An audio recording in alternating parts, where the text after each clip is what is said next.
Namaste once again, and welcome to the third stage talk on the last day of Hyderabad Literary Festival 2026. It is titled Songs of the Clay Pot, My Journey with the Ghatam. क्या आपने कभी सोचा है कि सबसे पहले घटम किसने बजाया था? For you all, I'll just say I'm asking the question. Have you all ever thought who played the Ghatam for the first time? Was it Lord Ganesha playing on his tummy? Or was it Lord Shiva who appeared as Kumbheshwar? Or was it the very well-known Kannadiga potter named Gundaya?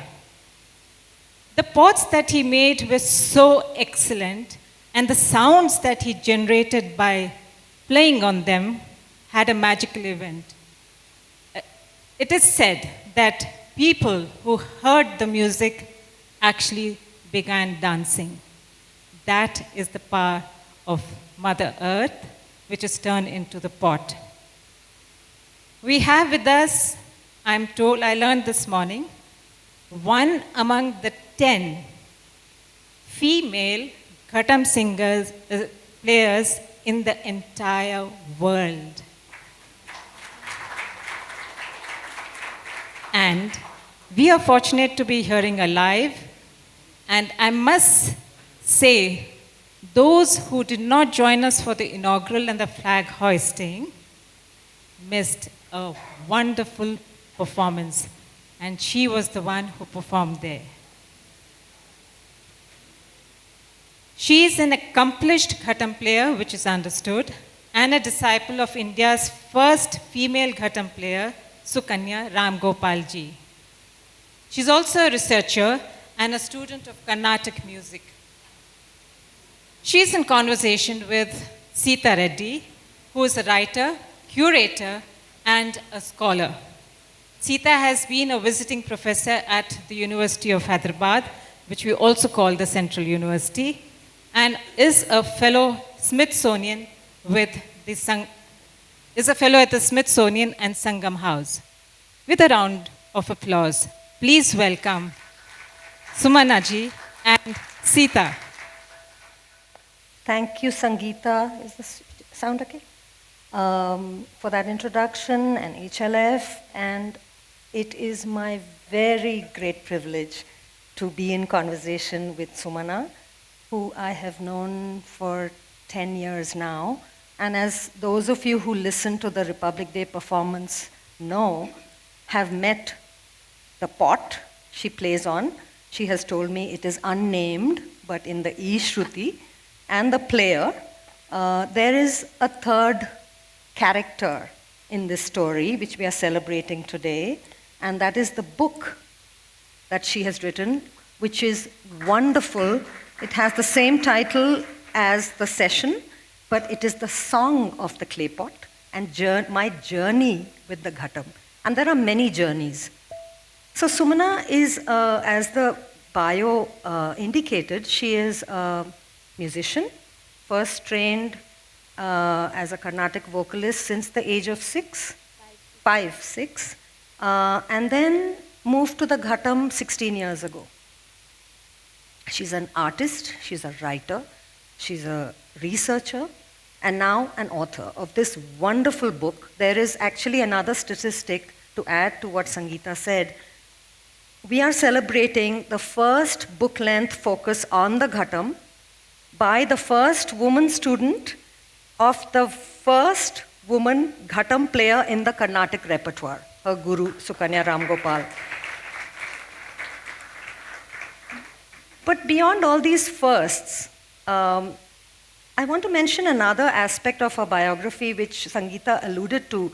For 20, and that's how I met her, for more than 20 years she was a program officer with the India Foundation for the Arts in the arts practice stream. And this I think is important to know, for all of you to know and for all of us to know, because I think it just shapes the book that you see, that I hope all of you are going to buy and read. It's available in the bookstore. Because what this means is, for 20 years, she has been what I refer to as an arts gatherer. Not just a storyteller, but a story collector. And all of these, this is poured into that generosity of looking at other people's art, so not her own, is poured into this book. It is, as the foreword by Lakshmi Subramaniam, the renowned scholar, writes in the book, it is a unique memoir. It's a memoir, but it's a one-of-a-kind memoir. It is layered. It is, in her own words, in Sumana's words, it's a personal collective memoir, which means with all the specificity of her own challenges and her joy in navigating this space, she also tells a universal story about the Ghatam, about pots, potters, about women and percussion, about rhythm, generally. She begins the book by saying the book sits, in terms of perspective and the voice that it has, it sits in the body, not the mind. And this can be the body, her body as a player, the body of the Ghatam, Ghata. So actually throughout this talk, I will be using the language and the terminology that Sumana herself uses. When she refers to Ghata with her Kannada background, it is with her own guru, it's Ghata. But Ghatam is the way it is referred to in the Carnatic repertoire, and I think in some languages, including Telugu. So I'm just going to use them as and when, and Sumana will further contextualize. So it sits in the body. And then it is also, with this unique story, she's also telling a story about the elements. She referred to the earth, because this is a piece of the earth. And the whole book is structured along the lines of the Pancha Mahabhuta. So you have earth, chapter segments, actually, on earth, fire, water, air, space, and you end with space.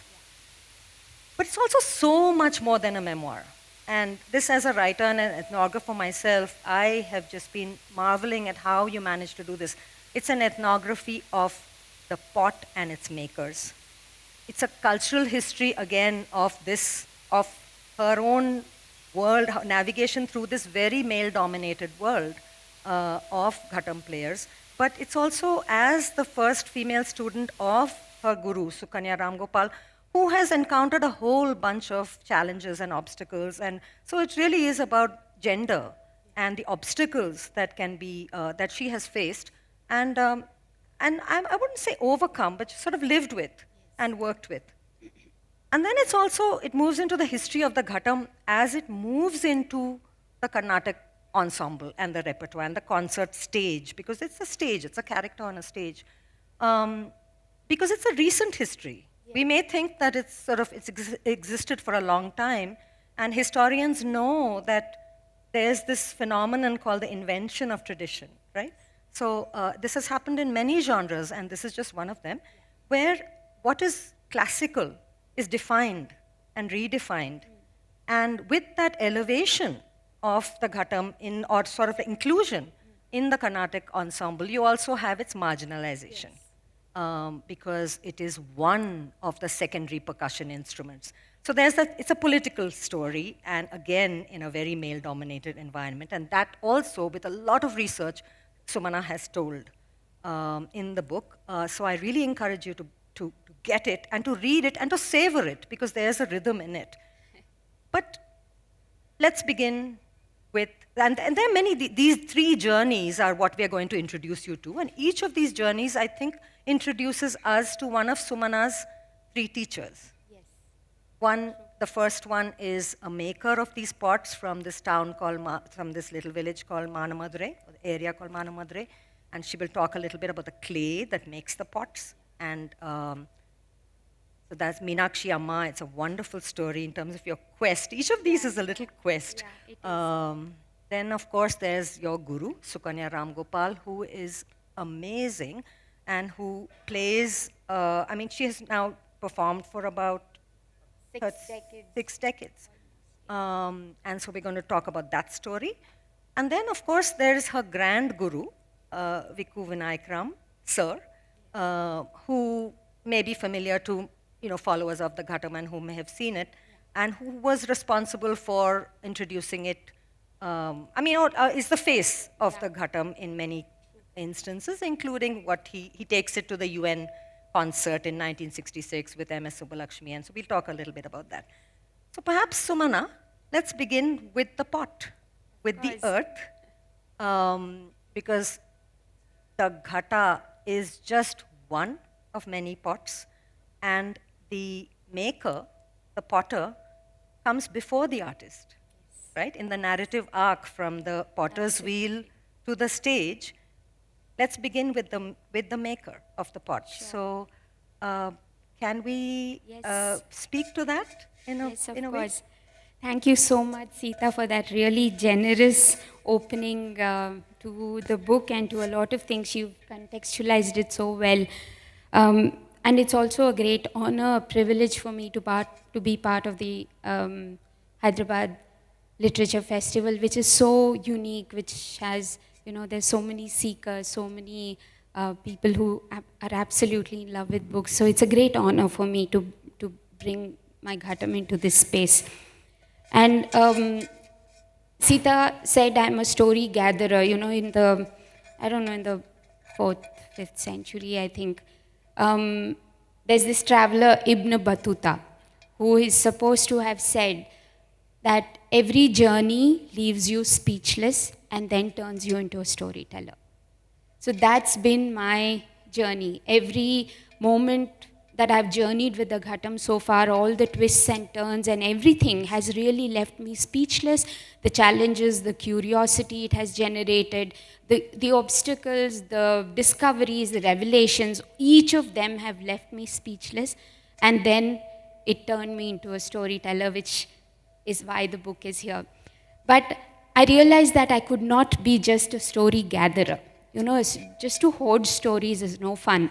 And there I am encouraged by what Ramanujan says, the great A.K. Ramanujan. He translated a Kannada story which basically says why you have to tell a story, because there are consequences to not telling a story.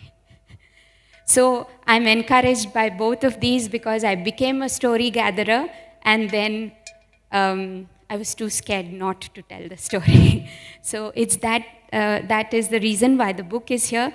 And as Sita said, we begin right at the beginning of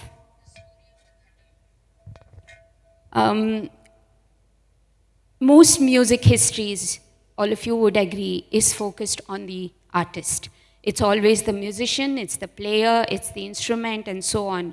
But an instrument's journey really starts so much behind that.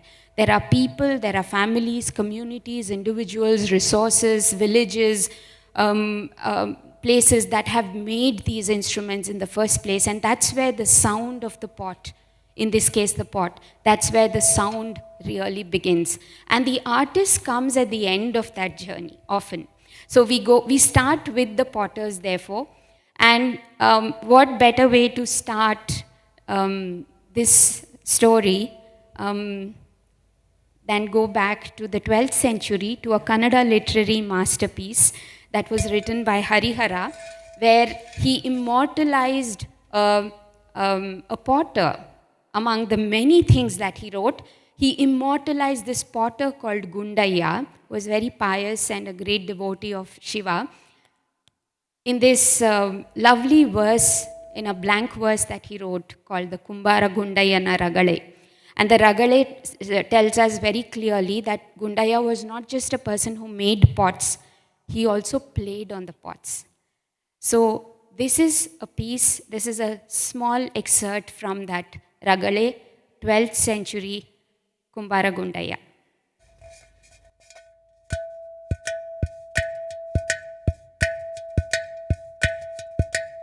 Tata tandana dhim dhimikenisua.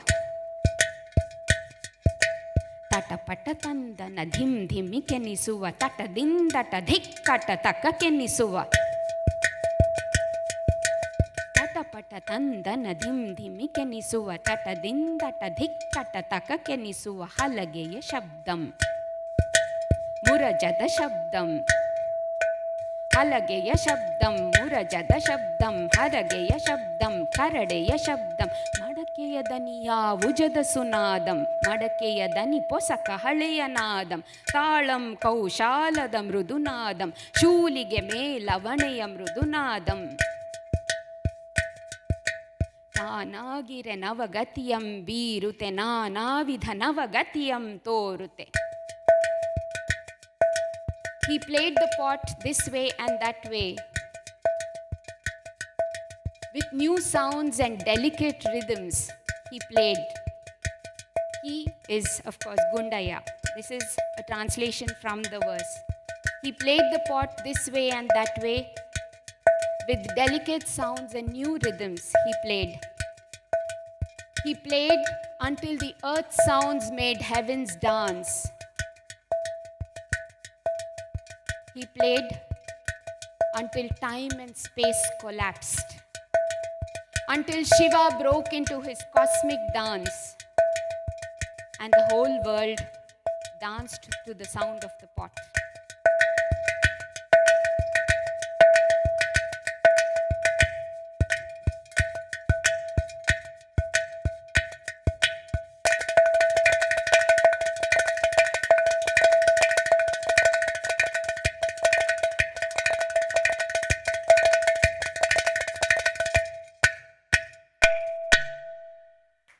Oh, wonderful. And I can take this mic off now. till later on. Acha. So Yeah. let me go on. That was wonderful. And there you have an origin story, which perhaps I can visualize Yeah. this person, Yeah. right? Making the pot and then Yeah. playing it. Yeah. Can we move to the makers? And can you describe this is sort of, it happens a little further into the book actually, so I'm inverting the chronology. This is after Sumana finds her guru, and then she realizes that she wants to know about the making and the makers of the pot. So you go in search of, not Meenakshi Amma, you meet her later on, but can you describe a little bit about how your journey to Manamadurai, or maybe even which are the centers of pot making that survive, and there are very few, right? Sure. So I'll begin with the centers of Ghatam making. When I started the Ghatam, that was 2009, there were 3 important centers in South India. One was Madras, the other was Manamadurai, the other is Devanhalli, which is close to Bangalore. But 2.5 decades ago, which is say around the turn of the millennium, there were at least 15 centers of Ghatam making. And today, 2.5 decades later, we are down to 1. That's a story in itself, a story of indiscreet urbanization and how we've taken up land resources and so on. That's the broader picture, and within that is my journey to Manamadurai. Now, the pot that you see here is made in Manamadurai. It is, of course, a pot that is made for music, and it is made in this place called Manamadurai, which is a little distance from Madurai in Tamil Nadu. You know, when I started playing the Ghatam a couple of years after I'd started, one of the big questions was, it was like an existential question. Like you wake up in the morning and say, why am I sitting here? Or what is this thing that I'm holding? These questions come up. So it was is a similar question that came to me. And I was really impelled to go in search of the makers. The question I had was, what is this thing that I'm holding in my lap? And that, therefore, I said, let me go. Not that I had not visited Mana Madurai earlier. Of course, all these spots that I started playing were coming from there. But I went now with this specific question of understanding every, the material. Material culture. The material of it and the makers and what their lives were like. So I spent a good amount of time with the makers. And of course, it's a lovely time. Everything was new to me. And also, I had these little journeys about this single woman going and staying in a village and what the villagers thought about me. All that is fun. I've talked about in the book as well. But one of the biggest revelations for me when I went there was that up until that time, many people that were talking to me said, okay, it's okay, you started learning an instrument at this point in your life, but why a Ghatam? I mean, it's such a male thing to do, and of course, I was only seeing a lot of men play it, majority of them, even today. And this you will agree that whether it's percussion in the West or it's percussion in the East or anywhere across the world, how many women do we see? There's so few compared to to men who play percussion. And you're hearing, all these narratives about it being a male domain and percussion, and especially the Ghatam with the strength that is needed, and women don't have it to be able to endure this strength and so on. And when I go to Mana Madurai, of course, the world at that point knew that it was Ramesh who was this potter, and there is a lineage of about 100 years to the family, and now everybody knows it is Ramesh who's making it. But within the four walls of their home, I found this incredible woman whose name was Meenakshi. And she is Ramesh's mother. Now, in the process of making the pot, there are certain things that the men will do on the potter's wheel, and then it is passed on to women for a process known as paddling. When the paddling process happens, they put a piece of granite inside the pot, and with a flat surfaced sort of a ladle, they beat the pot from the outside, supporting it from inside with that stone. And that is the process that gives birth to sound. As the woman started doing it, I could hear after many hours, after 2 or 3 hours, slowly, the sound is emerging. And this process was done by Meenakshi Amma. Not just that, she said, this is a process that is passed on only to women in the family. And I said, this is mind-blowing. Here we are in the outside world thinking percussion is male and the Ghatam is male and all kinds of things. And look at what this woman is doing, and quietly sitting in her space. She had upturned for me all the notions that the outside world had fed into me. So she became my guru in that sense.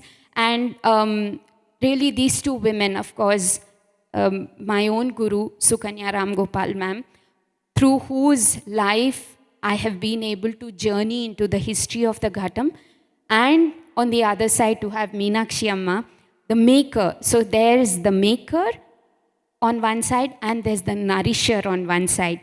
Both women who became sort of gurus to me, and I feel that my lineage, my ancestry is what comes from these two women. So that's my story of finding Meenakshi Amma. There's also the building of the relationship with Meenakshi Amma that I talk about very in great detail in the book. She's a workaholic, and she would say, who is this young researcher type person? And I didn't have access to her space when I first went in. But slowly over the years, this relationship flowered. We became great friends till her passing in 2018. Yeah, so that's the story of this incredible maker, Meenakshi Amma. And actually, when you talked about the paddling, there's also this creation of, this is an instrument that can't be tuned. So therefore, there is the making of the pitch. I'm wondering if, before we speak about maybe the Sangeet Natak Academy moment, if you could demonstrate a little bit about, Sure. or talk a little bit about the pitch? Yes. So most of you would know that many instruments are tunable. Like if there's string instruments, of course, you can tune them, or even a mridangam or other instruments or the tabla, they all can be tuned. And there's a range in within which you can move. The Ghatam is not a tunable instrument. And for obvious reasons, there's no. So how does the tuning happen? It happens because something is stretchable and then you play with that. But here there's nothing. This is just plain earth. And it's just whole. And it's just one whole. So it can't be tuned. So what it is entirely the ingeniousness of the makers, that they are able to today make pots that are in pitch.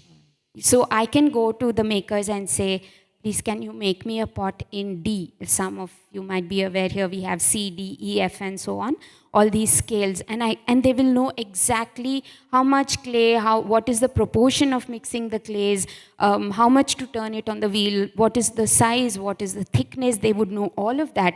And they shape the pot in that particular pitch. So this, for instance, is a pitched pot. This is made in the Shruti E or 3. And there are not many pitched pots in the rest of the musical pots that we have across India. One thing I have to make a distinction, that the pitching is often unintended. Of course, you can pick up a pot from the street and you tap along this is called the neck of the Ghatam. This is the belly, this is the neck, and this is the mouth. So if you tap along the neck of the instrument, if it is evenly made, then obviously it is going to have a pitch. Just that in that case, the pitch is not intentional. It is accidental. But in this case, in the Ghatam as a musical pot, the pitch is intentional. And this is entirely the genius of the makers. So, yeah, and then I think Sumana was responsible for, or she accompanied Meenakshi Amma. Would you like to tell us that anecdote? Yes, that anecdote along with another one. Yes. Meenakshi Amma is, like I said, is this expert Ghatam maker. We are very fortunate that the Sangeet Natak Academy in Delhi recognized her expertise and they awarded her the prestigious Sangeet Natak Academy Puraskar. Now, the interesting thing is when they were giving her this award, there was a little tiff that was happening within the Sangeet Natak Academy, and so many years later I can share this with you. The state did not know where to position this instrument and which category to use to make this award. So there was a little tiff between the music category, between the music department and the folk and tribal department. So is it a folk instrument? Or is the maker, is that the artisan there? So therefore, do they have to call them the folk or the tribal or whatever categories? And then there's the music department. Ultimately, it was the folk and tribal that won this. So it's interesting, and it's also interesting how we create these categories of the classical and the folk. By the way, incidentally, among the hundreds of musical pots that exist in India, this is the only one that the state recognizes as classical, whatever that might mean, and all the others are folk. That's a completely different discussion, what is classical and folk, but we won't go there. I mean, yes, it is both to be mentioned, but also it can be problematic, the classical and folk distinction. And it also has the GI tag, right? The geographical indication tag, which comes from a certain place. Yes. It's protected. In its own way. In some way, it is protected. In some way. And in 2023, we got the geographical indication tag for the Mana Madurai pottery, of which Mana Madurai Ghatam is a subset. Yeah. I'm not sure. Hold on to that idea of the pitch, because we're going to pick it up later on, because there's an MS Subbalakshmi pitch story that I hope we have the time to cover. But shall we move on? I mean, the Devanahalli story is wonderful, but can we keep it till the end? Because I want you to speak a little bit about the second journey, actually the first journey, your quest for your guru. Because these are all almost quixotic, Don Quixote-like, quests that Sumana goes on. It's a very spiritual book. You said the Ghata called to you in a dream, almost magically. Can you speak a little bit about that? And then finding Sukanya Ram Gopal, and it was you write very movingly about how she teared up when you found her. So, like I said, this was in 2009, much late in life to start learning something. I had already been performing as a vocalist at that point. And it's a series of recurring dreams that I started having, very sensorial experiences. I was smelling the earth. I felt like my fingers were moving on my belly. This is all dream, non-dream, conscious, semi-conscious states. Petrichor. Petrichor, I was smelling petrichor. I could hear sounds of the Ghatam. So I knew exactly that this is the instrument that is calling out to me. It's not percussion in general, but it's specifically the pot. I've spoken in detail about, I won't go into much of it, but the finding of my guru was a very important part of my search. And finally, after, there's a little up and down there also about the guru that I want to go to, and who is going to teach me, will they accept a complete beginner, things like that, all these questions that are playing in my mind. And finally, I go to my guru. I've actually used a Rumi quote in my book, where I say it's not just the water that is thirsting for the thirsty. It's not the thirsty that is thirsting for water, but the water is also looking for the thirsty. It was a moment like that when I met my guru, and we were in class the second day, and she teared up. I suddenly stopped what I was playing, and I said, maybe there's a mistake. What have I done? Why is she tearing up? And she said, for 35 years, I was waiting for a woman student. So it was really that moment when we found each other, and these last 16 years have been an absolutely magical journey with my guru. Do you remember your first lesson? Yes, Or of course. Like it was yesterday. So the first lesson, of course, is one thing I must say about Shall I hold it for you?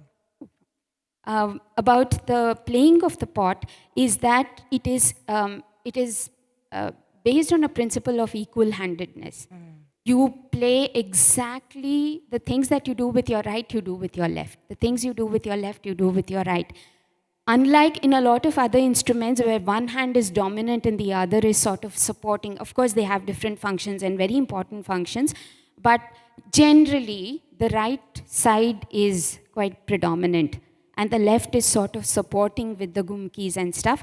But on the Ghatam, everything is done by both the hands. And this again, to me, when I say I sit in the body, it's a very big revelation, because we are often talking about the master limb, and we are trying to push that one master limb always. But the other side of the body is equally powerful.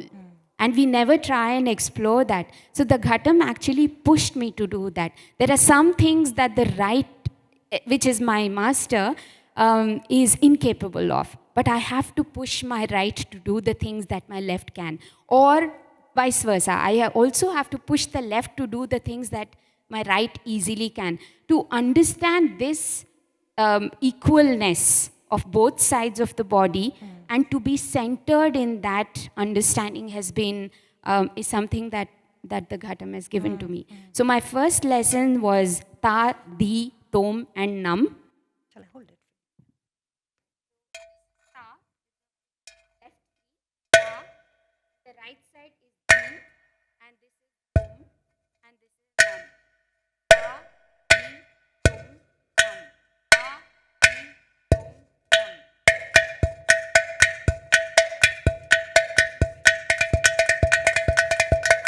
Yeah, so these are the first notes. That's it. Yeah. These are the first notes, but of course they do develop, and everything, like this would have a this has a this. Every single thing, the fingers, the palm, the wrist, the knuckles, everything on both sides of the hand, all 10 fingers, the thumbs, this has a corresponding this. Yeah. So everything is balanced. One- That's a very beautiful aspect of the Ghatam. Yeah. And again, back to the body of the pot, right? Which the ambidexterity sort of doesn't allow privilege one side over another. Absolutely. Can we move to how the Ghatam begins? You have a lot of research where you show how the Ghatam is introduced into the Carnatic, or discovered, or maybe recognized as part of the what we now take to be the Carnatic ensemble, and with the elevation of or inclusion of the Ghatam, there is also over time you talk about the marginalization, right, of the Upapakka Vadyas, which is the secondary percussion instrument. So the mridangam is seen as the king, and then you have the Ghatam, the Kanjira, and the Morsing. Could you speak a little bit about that history? Yes. Of what, I mean, when was this, and Yeah. what were researchers, what have you uncovered with your Yeah. research? So we all attend music concerts. We have a great time. It's part of our tradition, and anything that is tradition, we tend to accept it. We tend to receive it as something that's given. You don't mess with it. You don't question it. But just a little, when one starts to think, okay, so what is happening on a concert stage if the main artist, so-called main artist within quotes, is sitting in the center, the violin and the mridangam are sitting on either sides of the main artist, and the Ghatam and the Kanjira Morsing players are sitting tier 2. They are not part of this semicircle. Then automatically you start thinking, okay, something is happening here. Of course, we all enjoy such concerts. Many of you would be familiar with a typical Carnatic music setting, and this is what a conventional kacheri looks like. But to be sitting there behind this semicircle, that was a big question for me, and I started thinking, why am I sitting here? What does convention say about it? And that's what took me back into history. Now there seems to have been a time in history not too long ago, this is 1891, when this colonial ethnographer called Charles Russell Day has gone, of course, like many of these colonial ethnographers, they were going across the country at that point, collecting, documenting, just blind documentation of everything that they saw. And Charles Day was this officer, and he writes a book in 1891 called Music and Musical Instruments of Southern India and the Deccan. And in that book, he writes, he spends quite a lot of time talking about the pot player and how fascinated he is to witness one of these performances. And he also mentions that the veena can have either a ghatam or a mridangam accompaniment. So it's not one of them, it could be either of them. It's not that the ghatam is playing second fiddle to the mridangam or anything. And slowly then in 1904, on the 1st of December, Vishnu Digambar Bhatkande, who is, many of you would know, he made the Hindustani thought system. He wrote the Hindustani music, classical music treatises. He makes a journal entry. This is from all his travels in the south of India. He makes a journal entry saying, I just witnessed a Ghatam player in Tanjavur, and there is Atishay Ascharya va Anand. I'm delighted and I'm filled with wonder and curiosity about this guy. He even goes on to say, this Ghatam player I want to introduce in Bombay. So that's a journal entry he makes. So there's a lot of love, affection, admiration for a Ghatam player. And then in 1921, another documenter called Popley also writes with a lot of affection about the Ghatam. And slowly, by the time we come to the 1960s and 70s, the Ghatam has become a marginalized instrument. Now, in the West, of course, women, percussion, their histories have always been interlinked. And if something happened in the cultural scape, in the West, it was definitely to sort of create a rift between women and percussion. So the women were disallowed from playing percussion, and that became an important moment in the history of the West with regard to this. And in India, one of those definitive, not one of those, the definitive moment was the nationalist movement. When all these, the construction of the classical, a young country needed the classical to emerge. We didn't have anything known as the classical music at that point. So they had to put together classical music.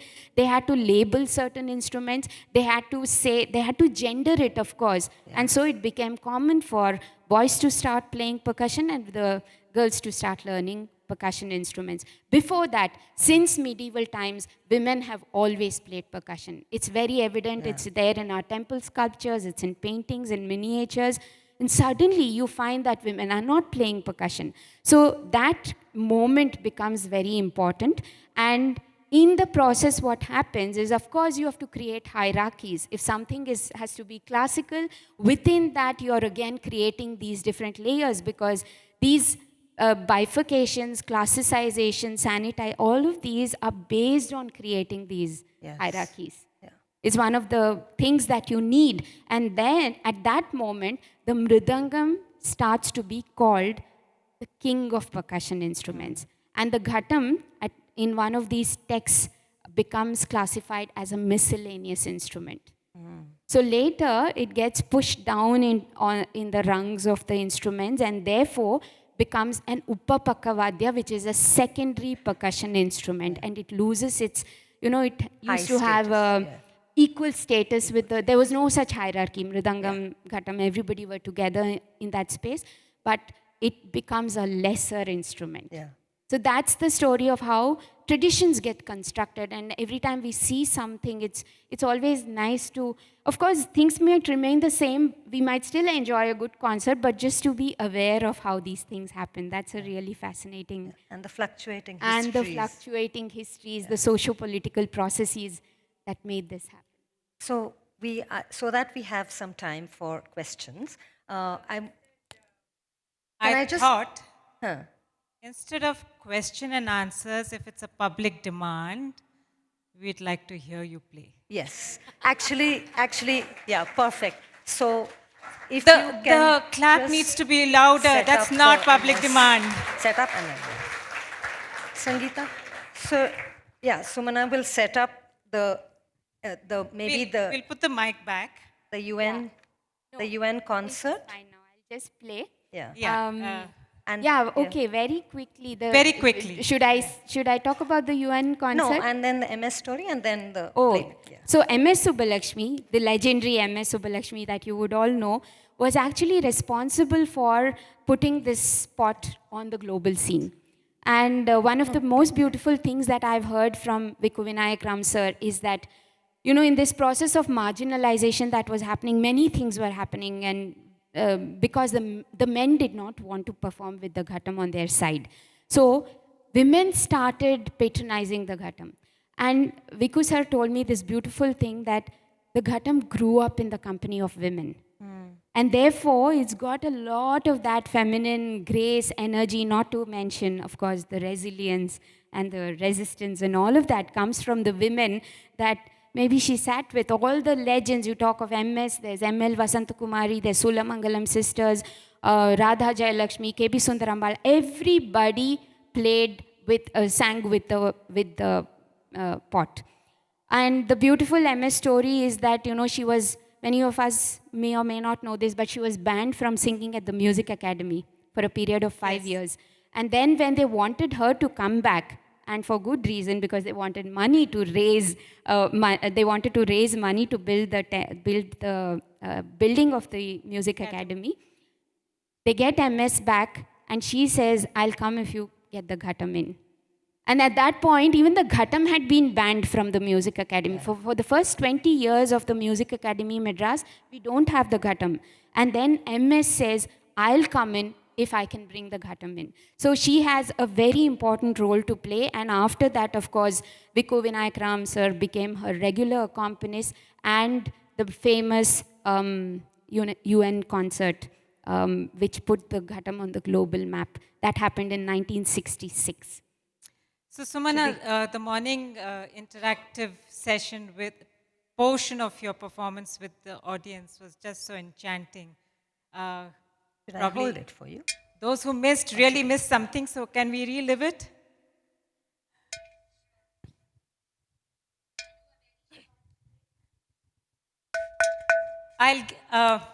Though it's time, but I'll give you 5 minutes, and that's like Amritam for us.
stopping here is just to chant this jati for you. Dit tangadagadagadagadaga dinta tum tarigidati tangadagadagadagadaga dinta tum kidadagadagidati tangadagadagadagadaga dinta tum ta dhi di na tum ta kitta tum ta digenna tum ta kitta tum ta digenna tum ta kitta tum ta digenna kodde tangadagadagadagadaga dinta.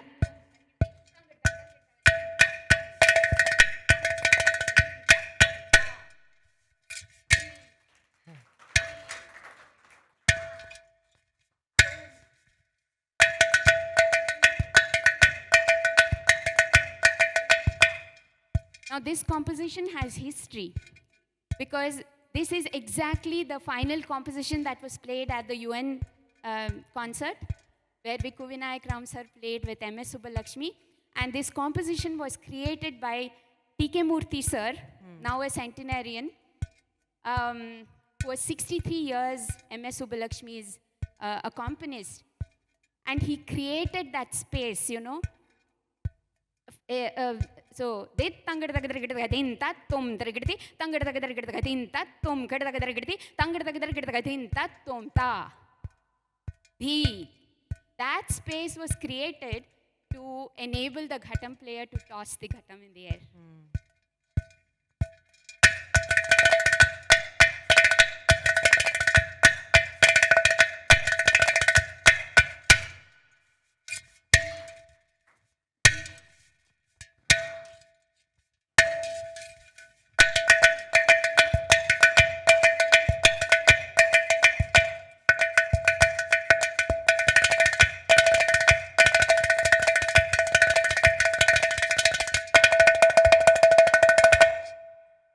Oh,